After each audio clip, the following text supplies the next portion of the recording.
Dan Illman, Ashley Mailloux taking a look at the feature race at Monmouth Park on Sunday. We kick off the pick six with race number 5. It's the My Frenchman. Let's take a look at this field going 5.5 on the turf. $100,000 is the purse. Only a field of 6 in here. Mattingly, the number 5, just missed last time out. 2-1 morning line favorite for Joe Orsino. And it was a big change in terms of tactics. They didn't do anything with blinkers or anything like that, but Mattingly was a lot more forward at the 6 furlong trip. And you have to think 5.5 with a forward trip. Does that kind of hit him right in between his eyes at the right spot? I think so. I think, you look at some others in here, though, horses, especially to his outsider, the 2 Apollo 10, they also have races that if you kind of key in on them, they could be competitive at this race. The number 1, Was Soleil, ran for Todd Pletcher his first 2 starts, then went through the auction ring, was purchased by these connections for $28,000. He's now based up at Woodbine, where he's yet to earn a victory from 3 starts. 5.5 might be just what the doctor ordered, however, Ashley, because he's kind of turning back slightly in distance. You give him some pace, he can kick at a price. Speaking of the pace, I'm curious to see where he'll be. And you can see here with the pace projections, he's going to be towards the back of the pack. He has the LP flag. I think that's pretty much point on and kind of square on for him. When you go 2 races back and you look at the race over the EP Taylor, he was far back. He had the Bug Rider aboard for that day, and was able to make a late run. Just others were kind of firing better in those final jumps to the wire. So I think for him, he's going to need the pace to unfold. And you can see here the 4 Glacial Power. I think that's spot on. This horse wants to be on the lead, and we saw that last time out. Absolutely. Glacial Power has good speed. So does Mattingly. Apollo 10 has some tactical speed. I wonder if he opts for the pocket. Continuing on with Was Soleil, he just missed to Apollo 10 in their second lifetime start, going 5/8 of a mile at Gulfstream. Well, watch Was Soleil. I thought this was a decent performance. Apollo 10 kind of had the run of the race here, Ashley, just going right to the front. And it's so tough to run down horses going 5/8 at Gulfstream. Was Soleil's picking it up late. He is, and he's kind of still trying to grind and get it done. He just can't catch Apollo 10 at this stage. And for him, this is one of his best races on the turf in his career. He's only had 1 chance on the turf since then. They've tried him in the King Quarry, where he's just a well-meant second. But you look at the King Quarry, and to finish second, can't forget who won it. My boy Prince, who's kind of all the rave up there in Ontario. So is kind of the real deal in terms of what we've seen so far. So for Apollo 10, I'm wondering what the change of scenery, excuse me, for Roy Soleil, I think what the change of scenery is going to do for that one. We saw Apollo 10. The question with him is, does he get the jump on someone here? He might be able to get the jump Apollo 10. He has shown the ability to lead, as we saw when he beat Was Soleil at Gulfstream, and he has shown the ability to sit just off the pace, as he did in his turf debut in his second start during the Belmont at the Big A meet. Ran pretty well last time out over a synthetic surface in the Tom Ridge Stakes. I think he's going to get a good trip in here for Christophe Clement, who generally likes to get his horses covered up in the European style and make a run. He's a dangerous contender.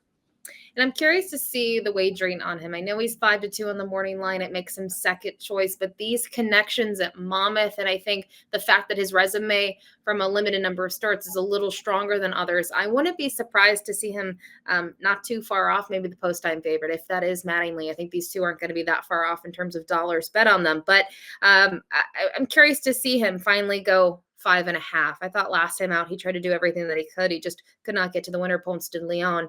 And, it's really tough to find a bad race besides the debut. Saratoga, dirt over the mud. Baltavorum is a really fascinating new face trying the turf for the first time for Jorge Duarte. This guy was only beaten a length by Copper Tax, arguably the Mid-Atlantic's best 3-year-old on dirt 2 starts back. Then he went on the layoff, made his seasonal debut, and he caught Celtic Contender, a horse that's not bad at all. Actually got DQ'd from a stakes victory in his subsequent start. That horse earned a big speed figure. It's all about whether this horse handles the turf. And I think from a pedigree perspective, there's not a ton to go off of. Bolt Oro offspring in terms of turf sprints, they're below average. The mare just had 1 start under her belt, and this is the second full to race. So I'm not sure what to make of the turf factor. I think if you key in on the race 2 back, a very nice performance at Laurel Park. Has only had that 1 start now. As a 3-year-old, can certainly take a step forward. Second time out for a barn that's doing extremely well this year.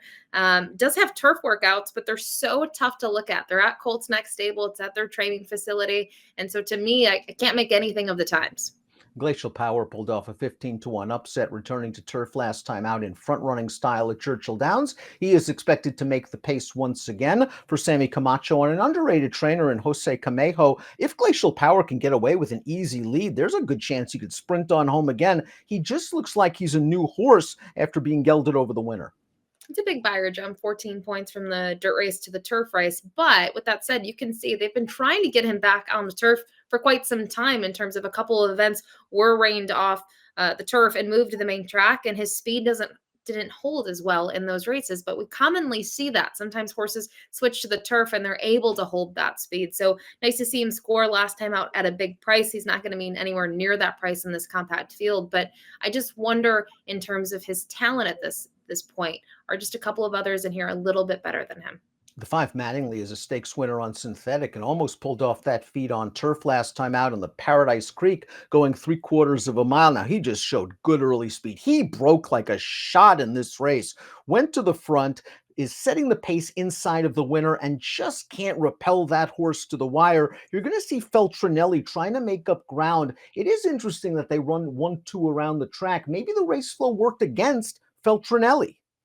And you can see him here battling it out on the rail with Smoky Smoky at that post three. And Smoky Smoky had more of the outside draw in that field. But all in all, he just holds his own in deep stretch, which I like seeing. And Joe Orsino's been having a very good meet up at Monmouth so far. He kind of splits a string between there and South Florida. And it's worked out well. And you can't forget some of his other races. I know they were on the dirt, but in terms of what he was facing in Florida, I know they were Florida breds, but comparable to what he's going to face once again. So I'm very curious to see him again on the turf, and I really like the cutback back to 5.5.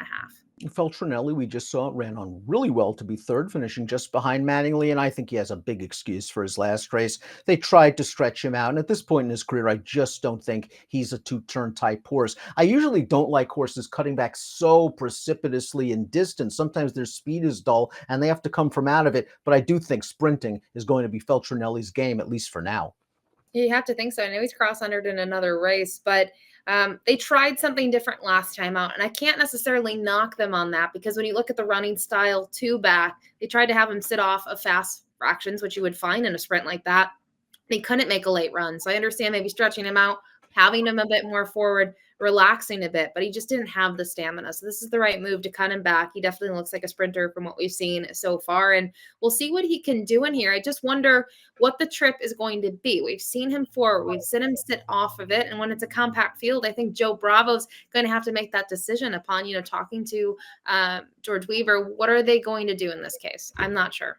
Let's kick off Sunday's Pick 6 at Monmouth with our selections for race number 5, the My Frenchman Stakes. We're in agreement. Maybe Mattingly can hit a home run in here. I'm hoping that he can sit just off Glacial Power, get first run, and hold sway. Yeah, I'm hoping the same thing. I don't necessarily want him in the lead, knowing that Glacial Power is going to go. We've seen speed from a couple of other horses, and frankly, you don't know if with this compact field, some of the tactics are going to change. So I'm hoping he gets that trip, and we're in agreement. We don't usually necessarily agree, but we got the exacta here. The 5 and the 2 to me were the standouts. Yeah, Apollo 10 looks really, really strong, and is another one that could work out a good trip. 5264 Ashley, 5241 me. My Frenchman Stakes Sunday at Monmouth. Good luck.